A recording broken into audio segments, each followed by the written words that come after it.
Howdy, howdy, howdy. It's a Rodfather 916. Extreme meltdowns. Public meltdowns.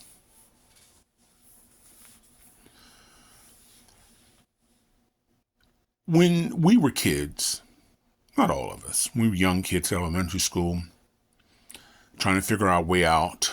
We've left home, and every once in a while we meet this person who says, can I have your ice cream, or can I have your candy, or can I have a bite? And you say no, and they go, well, I don't like you. You won't be my friend. And after a while, you get a little paranoid because you want to make friends. You don't want to be the only one in school without a friend, and you agree, but you don't want to. Can I have your ice cream? Okay. Can I have your lunch money? Okay. And then the harsh realization that these people want you to give your money, and therefore they're still not talking to you, not playing with you. Tough. As we grow up, some of us hold on to that. We say yes when we mean no. We tolerate a lot of things because we don't want to be the odd man out, don't want to look like a nerd, or, you want to be that person who's available for friends. So it's like that lunch money. Sometimes, you got a girlfriend and you go, oh, you need money to pay your rent and your car payment? Okay, well, maybe I can sell my stuff so I can make my rent.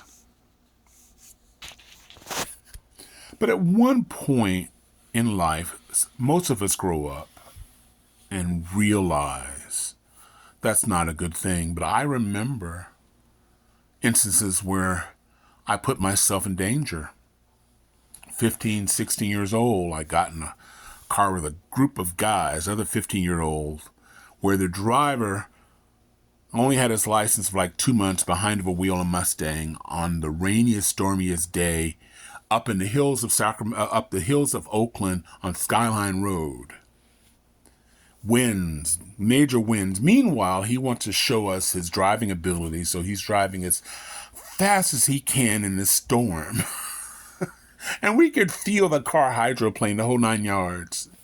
The tell when you're growing up is when nobody's talking, that means they are afraid of dying. So we're up there, and we found ourselves in somehow upside down in this hole. And we were there for quite a bit because it's dark, and the car is upside down. And so eventually a policeman saw us, and they called the fire department and a tow truck and an ambulance because they didn't know what condition we were. Some of us is bruised up. Nobody, fortunately, was seriously hurt. But we were taken in 2 police cars to his home, and the driver's home. And I asked somebody to drive me to the bus stop, because if somebody had taken me home and walked me in the house, I'd have gotten beaten by somebody. So it was just safer. I think I'll walk all the way down the hill. I'll take the bus. But I put myself in harm's way many times, going with people who had too much to drink. People were impaired with other things, and I'm in the car because I don't want to be the nerd. They already think I'm a narc. So last thing I want to do is be the nerd in the car going, I don't think this is safe. Maybe somebody else will drive. Who wants to say that? So you grow up and you get older and you meet people who have just public meltdowns.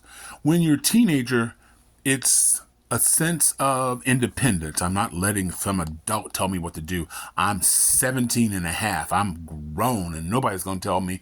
And so you're unnecessarily aggressive. Sometimes you meet a girl who just gets so frustrated she cussing everybody out, or a guy who is cussing everybody out and embarrassing you. You're drawing a crowd. People are looking at you, and you are guilty because you're guilty because association, because people are wondering, did you cause it? Why are you there? And people do this all over. I mean, from fast foods, you've seen the videos, to amusement parks. And that's my breaking point. That is my breaking point. It's like, I don't yell at anybody. My kids, none of my kids, unless they're running in traffic, can say I yelled at them. I dated somebody and we were at the Macy's in downtown San Francisco, Union Square. And she was just because this store is huge. It's a monster store, and they're considering it closing it down. It's just a shame. All across the country, because the Macy's in San Francisco is the flagship for the West Coast. At one point, it took a whole city block.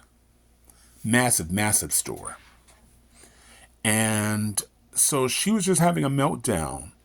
And she's screaming at me, and she asked me for help, and I tried to help her, and she told me not to help her. That wasn't helping her. And I turned around and I said, I'm leaving. And she's screaming at me. I walk away. So I took my big fat happy ass, walked through Macy's, took the escalator up to Gary Boulevard, where I crossed the street and waited for a bus in front of on the side of the St. Francis Hotel, where I caught the 38 Geary and went home. And if I saw her again, great. If I didn't, great. Because I don't do that. I don't do scenes. I could be applying for a job, and somebody in that line sees me. You think they're going to keep that story to themselves? Oh, I saw him at the store the other day at Macy's, and he and this woman was having a breakdown. They were screaming. They were doing all of this.